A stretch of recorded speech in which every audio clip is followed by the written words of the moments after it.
Dinas Pendidikan Banjarmasin akan menggelar rapat bersama seberatan lembaga satuan pendidikan, khususnya lembaga PAUD baik negeri maupun swasta, terkait pemasangan kamera CCTV di lingkungan sekolah agar nantinya memberikan pengawasan dan keamanan sekolah maupun peserta didik supaya bisa terpantau dengan baik.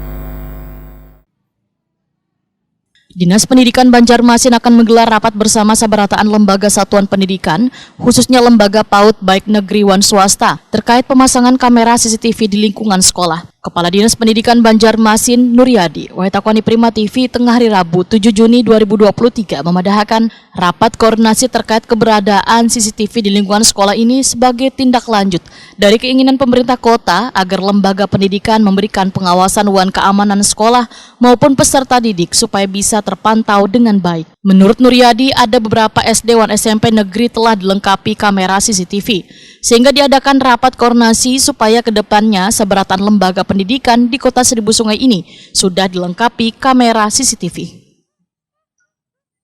Ada sasaran untuk apa? Untuk mengadakan CCTV itu tidak jadi masalah ya kan. Di negeri TK itu sudah kita berikan ya sarana prasarana, laptop apa saja, tinggal kita memikirkan kamera saja yang akan itu tidak jadi masalah, itu sangat mudah kita lakukan. Jadi insya Allah itu akan menjadi pemikiran kami, apalagi statement daripada pimpinan itu akan kami tindak lanjuti untuk membuat pengamanan, istilahnya pengamanan kepada semua sekolah, terutama negeri yang PAUD negeri yang ada di Banjarmasin. Berapa banyak Pak PAUD negeri Banjarmasin ini? PAUD negeri ini sudah hampir 11 ya, kemarin dari 5 kecamatan ditambah ada 6 tambahan.